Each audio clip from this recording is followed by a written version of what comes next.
Hello students, way to study smart में आपका बहुत बहुत स्वागत है। आज के इस वीडियो में हम बात करेंगे सीजी प्रीवियर 2021 के सॉल्यूशन की। और आज के इस वीडियो में हम सॉल्व करेंगे पार्ट नंबर थर्ड, यानी कि शिक्षण अभिरुचि पे बेस्ड क्वेश्चंस।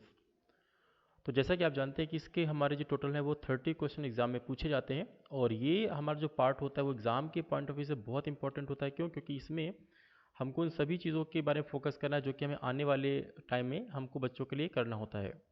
इसलिए जो भी यहाँ पे शिक्षक बनने की तैयारी यहाँ पे कर रहे हैं, तो आपको ये चीज़ ध्यान देनी होगी कि सबसे पावरफुल और स्ट्रॉन्ग आपका सब्जेक्ट यही होना चाहिए।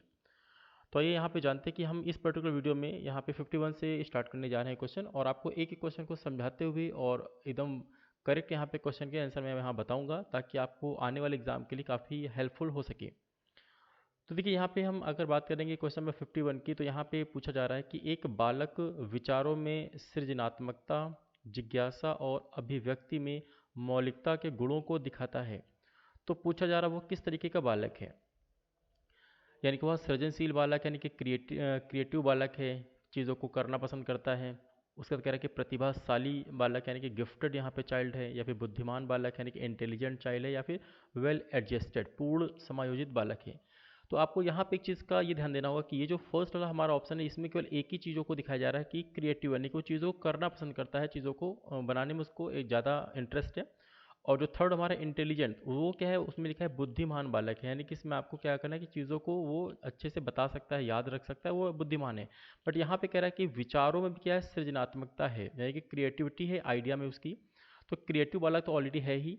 इसके अलावा क्या है, उसके अंदर जिज्ञासा है, यानी कि वो क्यूरियोसिटी भी उसके अंदर है, चीज़ों को जानने की उसके अंदर की इच्छा है कि कैसे चीज़ें होती हैं, उसको जानने की, यानी कि उसके अंदर जिज्ञासा है। और यहाँ पे ये भी कह रहा है कि अभिव्यक्ति में मौलिकता के गुणों को दर्शाता है, यानी कि ये भी कह सकते हैं कि वो कहीं ना कहीं ओरिजिनलिटी इन एक्सप्रेशन है, वो चीज़ों को सीखने के लिए साथ साथ क्या करता है कि अपने एक्सप्रेशन को भी शो करता है। तो इस तरीके का जो बालक होता है उसको हम गिफ्टेड यहाँ पे चाइल्ड बोलेंगे, क्योंकि ऐसे बालक बहुत ही कम यहाँ पे मिलते हैं। तो हम पूरी तरीके से बोलेंगे वो कहीं ना कहीं प्रतिभाशाली बालक है। क्यों? क्योंकि इसमें हर तरीके के गुण यहाँ पे विद्यमान है। तो ये हमारा जो राइट ऑप्शन होगा, इसमें हम यहाँ पे बात करेंगे कि प्रतिभाशाली। तो हमारा जो करेक्ट आंसर होगा वो हो जाएगा ऑप्शन नंबर बी, यहाँ पे हमारा करेक्ट हो जाएगा कि वो कहीं ना कहीं गिफ्टेड हमारा चाइल्ड है।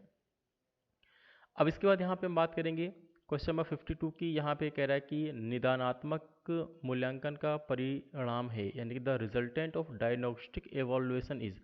अब यहाँ पे हम बात करेंगे कि ये जो हमारा निदानात्मक मूल्यांकन ये क्या होता है। देखिए, इसमें एक्चुअली क्या होता है, यह मूल्यांकन में ये पता लगाया जाता है कि जो भी विद्यार्थी पढ़ाई के दौरान असफल होते हैं, कि आपको पता है कि जब भी किसी को टीचिंग दी जाती है तो ऐसा काफ़ी बार देखा गया है कि वो चीज़ सभी को समझ में नहीं आती है। कुछ ना कुछ ऐसे आपको छात्र ज़रूर मिल जाएंगे जो कि वो चीज़ों को नहीं समझ पाते हैं। तो आपको ये ध्यान देना है कि ये जो मूल्यांकन होता है हमारा निदानात्मक, यानी कि डायग्नोस्टिक इवोल्यूशन, उसमें क्या होता है कि हम क्या करते हैं कि जो विद्यार्थी पढ़ाई के दौरान असफल होते हैं, उन विद्यार्थियों को क्या करता है, असफलता के कारण का पता लगाया जाता है, रीज़न पता लगाया जाता है कि वो चीज़ उसको क्यों समझ में नहीं आई।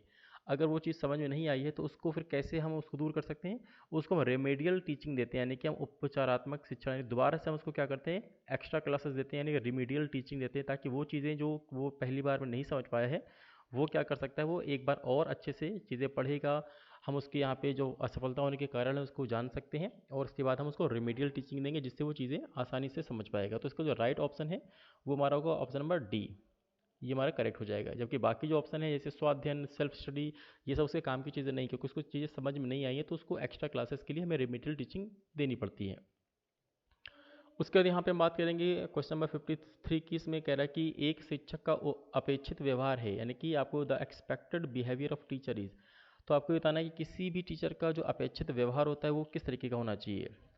आदर्शवादी होना चाहिए, यानी कि आइडियलिस्टिक होनी चाहिए, केवल सूचना देने के लिए काम आना चाहिए, या केवल डायरेक्शन देने के लिए काम आना चाहिए, निर्देशात्मक, या फिर प्रभावशाली होना चाहिए। तो देखिए, आपको ये पता होना चाहिए कि जो भी एक शिक्षक होना चाहिए उसको पूरी तरीके से आइडियल होना चाहिए बच्चों के लिए। वो आइडियल अगर वहाँ पे है तो ही बच्चे उसको हर तरीके से क्या करते हैं, उसको फॉलो करते हैं।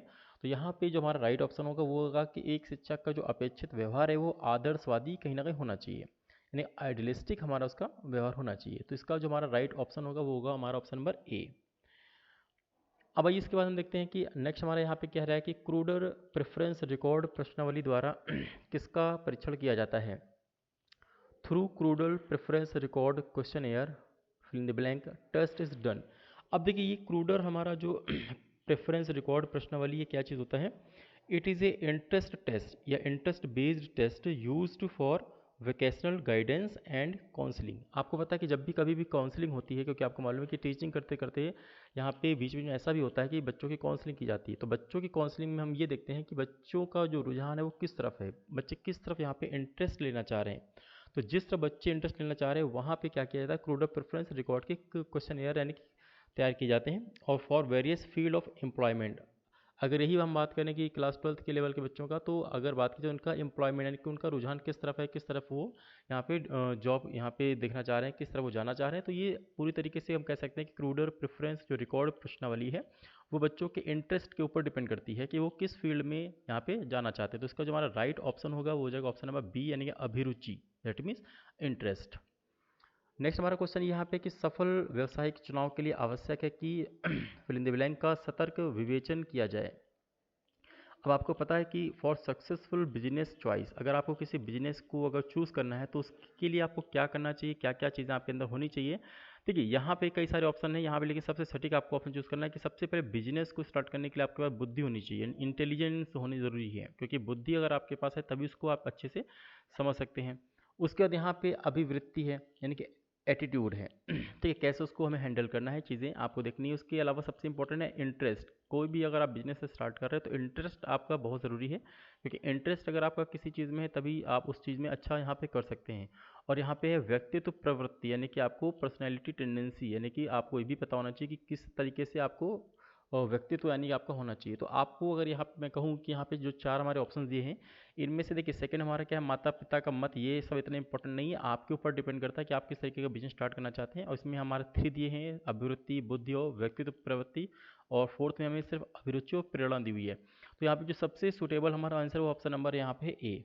ठीक है, तो हमारा ए है कि बुद्धि आपके अंदर होनी चाहिए, एटीट्यूड भी आपको यहाँ पे होना चाहिए, और अभिरुचि यानी कि इंटरेस्ट तो सबसे इंपॉर्टेंट चीज़, और व्यक्तित्व प्रवृत्ति यानी कि पर्सनैलिटी टेंडेंसी भी बहुत ज़रूरी होती है किसी भी बिजनेस को स्टार्ट करने के लिए। नेक्स्ट हम यहाँ पे अगर बात करेंगे कि यहाँ पे लिखा हुआ कि अनेक छात्रों में किसी प्रकार के कार्य के लिए समान योग्यता हो सकती है, परंतु उनके यहाँ पे डैश में स्पष्ट अंतर होता है। यानी कि many students may have the same qualification for a work but there is a clear difference in there. तो आपको ये बताना है कि आपको, कि जैसे आपको पता है कि कोई भी मान लो अगर वैकेंसी निकलती है तो आपको पता है कि उसके लिए एलिजिबल कैंडिडेट तो बहुत सारे होते हैं जो कि अपना यहाँ पे एलिजिबिलिटी रखते हैं, बट उसके बाद भी सभी में कोई ना कोई चीज़ें डिफरेंस होती हैं। तो ये कह रहा है कि किस तरीके की डिफरेंस होता है, दृष्टिकोण या फिर अभिवृत्ति या फिर अभिरुचि, या फिर आपसे कह रहा है कि व्यक्तित्व। तो देखिए इसमें भी आपको देखना है कि कोई भी जॉब वैकेंसी कर आती है तो अगर सेम जॉब वैकेंसी के लिए क्वालिफिकेशन तो सबकी लगभग सेम होती है, बट उसके बाद भी जो भी हमारे अगर इंटरव्यू लिए जाते हैं तो वहाँ पे आप देखेंगे कि इंटरव्यू में आप क्वेश्चन अगर पूछा जाता है तो सबका इंटरेस्ट किसी ना किसी डिफरेंट डिफरेंट चीज़ों पे होता है, कि किसी को किसी अदर चीज़ में इंटरेस्ट है, किसी को किसी और चीज़ में इंटरेस्ट है, बट क्या है सबकी क्वालिफिकेशन सेम होती है। तो यहाँ पे जो सबसे सुटेबल यहाँ पे भी हमारा राइट आंसर होगा वो ऑप्शन नंबर थर्ड यहाँ पे हम मानेंगे, जो कि अभिरुचि, यानी इंटरेस्ट सबका क्या होता है, अलग अलग होता है। ठीक है, उसका नेक्स्ट हम यहाँ पे बात करेंगे क्वेश्चन नंबर 57 की। यहाँ पे कह रहे हैं कि एक शिक्षक वास्तव में कभी भी सिखा सकता है जब तक कि वह स्वयं नहीं सीख रहा हो। एक दीपक दूसरे दीपक को प्रकाशमान नहीं कर सकता जब तक कि वह लगातार अपनी लौ में न जले। ये किसके द्वारा कहा गया है? A teacher can never truly teach unless he is still learning himself. A lamp can never light another lamp unless it continues to burn its own flame. देखिए ये बहुत ही अच्छी यहाँ पे एक लाइन कही गई है कि अगर आपको पता है कि कोई दीपक जब जलता है तभी वो क्या कर सकता है, दूसरे दीपकों को जला सकता है। तो उसी तरीके से शिक्षक के ऊपर भी यहाँ पे बात रखी गई कि अगर शिक्षक खुद सीख रहा है तो कहीं ना कहीं वो क्या करता है, अपने बच्चों को भी अच्छे से सिखा सकता है। अगर शिक्षक ने सीखना ही बंद कर दिया तो कहीं ना कहीं बच्चों को भी सिखा नहीं पाएगा। तो ये हमारा जो स्टेटमेंट है, जो कथन है, ये कहीं ना कहीं रविंद्रनाथ टैगोर जी के द्वारा कहा गया है। और ये हमारे कथन की वजह से यहाँ पे जो हमारा राइट ऑप्शन होगा ये हो जाएगा ऑप्शन नंबर बी। तो इसका आपको याद रखना है, स्टेटमेंट याद रखना है, और किसने इसको कहा था, ये हमारे रविंद्रनाथ टैगोर जी का यहाँ पे स्टेटमेंट है। तो यहाँ पे इसको आपको याद रखना है। उसका नेक्स्ट यहाँ पे हम देखेंगे, यहाँ पे लिखा हुआ है कि अभिप्रेरित शिक्षण का संकेत है, यानी कि the sign of motivated teaching is. अब आपको पता है कि ये भी हमारा बहुत इंपॉर्टेंट चीज़ है कि कभी कभी यहाँ पे देखेंगे कि हमको छात्रों को मोटिवेशन करने की बहुत ज़रूरी है, यानी कि आवश्यकता होती है। क्योंकि कभी कभी आपको देखना होता है कि अगर कोई भी छात्र सही से पढ़ नहीं रहा है, या कोई अगर यहाँ पे काउंसलिंग की बात आती है, तो उनको सबसे पहले मोटिवेट करना होता है ताकि वो उस चीज़ के प्रति रुझान लेके आ सकें, उस चीज़ को वो पढ़ सकें। तो कभी कभी यहाँ पे मोटिवेशन के थ्रू ही हम देखते हैं कि हमको काफ़ी छात्रों में यहाँ पे एक देख सकते हैं कि पॉजिटिव थॉट्स यहाँ पे नज़र आता है, वो चीज़ों को अच्छे से समझना स्टार्ट करता है, वो सीखने की कोशिश करता है। तो यहाँ पे कह रहा है कि उसका संकेत क्या है, अगर आप मोटिवेटेड यानी टीचिंग कर रहे हैं तो उसका क्या फ़र्क क्या पड़ता है। तो पहला है कि अच्छा में नीरवता, यानी कि आपको यहाँ पे pin drop silence in the class, अगर आप अच्छा से मोटिवेट कर रहे हैं तो उसका केवल यही पर्पज़ है कि क्लास एकदम शांत होनी चाहिए। सेकंड कह रहा है कक्षा में पूर्ण उपस्थिति, full attendance in the class, कि क्लास में पूरी तरीके से अटेंडेंस होना चाहिए। शिक्षक द्वारा किया गया कक्षा कार्य, class work given by the teacher, जो क्लास वर्क वो दे रहा है वो बच्चे करना चाहिए। या फिर कह रहा है विद्यार्थी द्वारा प्रश्न पूछना, क्वेश्चनिंग बाय द स्टूडेंट। तो आपको पता है कि जब भी आप मोटिवेट कर रहे हैं तो वो हमारा जो पर्पस होता है मोटिवेट करने का, वो होता है कि बच्चों को उसमें इंटरेस्ट आ सके, चीज़ें वो समझ सकें। अगर वो चीज़ों को समझेंगे तो कन्फर्म है वो कोई ना कोई क्वेश्चन को पूछना ही होगा, वो कुछ चीज़ों को समझ करके आपसे क्वेश्चन भी पूछेंगे। तो इसका जो राइट हमारा ऑप्शन होगा वो होगा ऑप्शन नंबर डी। ये हमारा क्या हो जाएगा, करेक्ट हो जाएगा कि 58 का हमारा जो ऑप्शन नंबर डी वो पूरी तरीके से राइट हो जाएगा।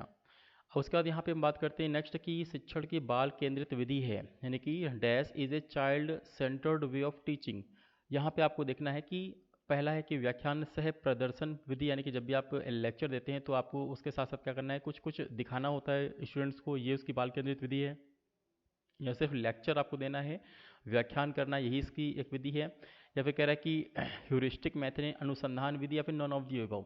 तो देखिए शिक्षण की जो बाल केंद्रित हमारी विधि होती है उसमें क्या होता है कि हमारा पूरा का पूरा जो ध्यान होता है बालकों की तरफ ही होता है, ताकि उनको कैसे भी करके सिखाया जा सके। तो यहाँ पे अगर मैं बात करूँ तो राइट हमारा ऑप्शन होगा ऑप्शन नंबर सी, अनुसंधान विधि, यानी कि ह्यूरिस्टिक मेथड। अब ये होता है क्या, देखिए अनुसंधान क्या होता है, समस्या के अध्ययन के दौरान क्या होता है लागू की जाने वाली तकनीकों और प्रक्रियाओं को शोध पद्धति के रूप में जाना जाता है। यानी कि आपको क्या करना है, अगर आप यहाँ पे कोई टीचिंग कर रहे हैं और किसी बच्चे को समझ में नहीं आ रहा है, तो इसमें क्या होता है कि उसमें समस्या अगर आ रही है बच्चों को समझने में, तो उसमें क्या हमने टेक्निक यूज़ किया है, क्या हमने यहाँ पे शोध प्रक्रिया को अपनाया है जिससे कि हम बच्चों को सिखा सकें। ये सारी जो चीज़ें आती हैं वो हमारी कहीं ना कहीं अनुसंधान की विधि में आती हैं। इसलिए हमारा जो सबसे परफेक्ट आंसर होगा वो क्या होगा, हमारा अनुसंधान विधि, यानी कि ह्यूरिस्टिक मेथड यहाँ पे हो जाएगा। और उसके बाद अगर मैं बात करूंगा क्वेश्चन नंबर 60 की, तो यहाँ पे पूछा गया है कि छात्र उसी विषय में अधिक ध्यान लगाता है तथा कार्य करना पसंद करता है जिसमें उसकी क्या होनी चाहिए। तो ये आपसे पूछ रहा है कि आत्मविश्वास यानी कि सेल्फ कॉन्फिडेंस होना चाहिए, या फिर कह रहा है कि इंस्पिरेशन होना चाहिए, या फिर इंटरेस्ट, या फिर आइडेंटिटी यानी पहचान। तो देखिए सबसे हमारा जो परफेक्ट आंसर है इसका भी क्या, इंटरेस्ट। आपको पता है कि कोई भी आप ही हैं या कोई भी स्टूडेंट है, उन्हीं चीज़ों को वो ज़्यादा मन से पढ़ता है, ध्यान से पढ़ता है जिसमें उसका इंटरेस्ट होता है, जिसमें उसको चीज़ें समझ में आती हैं, उसको अच्छा लगता है चीज़ें पढ़ने में। तो इंटरेस्ट के ऊपर ही आजकल यहाँ पे देख सकते हैं कोई भी ज़्यादातर काम किए जाते हैं। तो यहाँ पे भी जो हमारा राइट आंसर होगा वो होगा हमारा ऑप्शन नंबर थर्ड, यानी कि इंटरेस्ट। इसमें आपको क्या देखना है कि बालक या छात्र उसी विषय में अधिक ध्यान लगाता है जिसमें कि क्या होता है उसको कार्य करना पसंद होता है। तो हमारा जो परफेक्ट आंसर होगा वो होगा ऑप्शन नंबर सी, यानी कि इंटरेस्ट। तो इस तरीके से हमारा जो इसका राइट ऑप्शन होगा वो ऑप्शन नंबर सी होगा। तो ये हमारे हैं सी जी प्री बी एड 2021 के पार्ट नंबर सी, यानी कि चाइल्ड डेवलपमेंट एंड पेडागोजी में, शिक्षण अभिरुचि में क्वेश्चन 51 से लेकर के 60 तक, और ये 30 क्वेश्चन आते हैं। यहाँ पे मैंने आपको 10 क्वेश्चन डिस्कस किए हैं, इसके आगे के क्वेश्चन हमारे यहाँ पे वीडियो में आप देख सकते हैं, उसका डिस्क्रिप्शन मैंने लिंक ऑलरेडी दिया हुआ है, वहाँ से आप जा करके देख सकते हैं। और ये हमारे जो क्वेश्चन हैं ये आपके आने वाले एग्जाम के लिए काफ़ी हेल्पफुल रहेंगे, इसलिए आपको एक एक यहाँ पे क्वेश्चन को बारीकी से समझ लीजिएगा कि यहाँ पे किसका कौन सा आंसर राइट है और क्यों है। ये सारी चीज़ें मैंने आपको समझाया है। तो उम्मीद करता हूँ ये वीडियो आपको ज़रूर पसंद आया होगा, और अगर आपको पसंद है तो प्लीज़ लाइक करिए, अपने दोस्तों को शेयर भी करिए ताकि उनको भी फ़ायदा मिल सके। और अगर आप नए हैं तो प्लीज़ हमारे चैनल को सब्सक्राइब ज़रूर करिए। तो मिलते हैं एक नेक्स्ट वीडियो में, तब तक के लिए बहुत बहुत थैंक यू।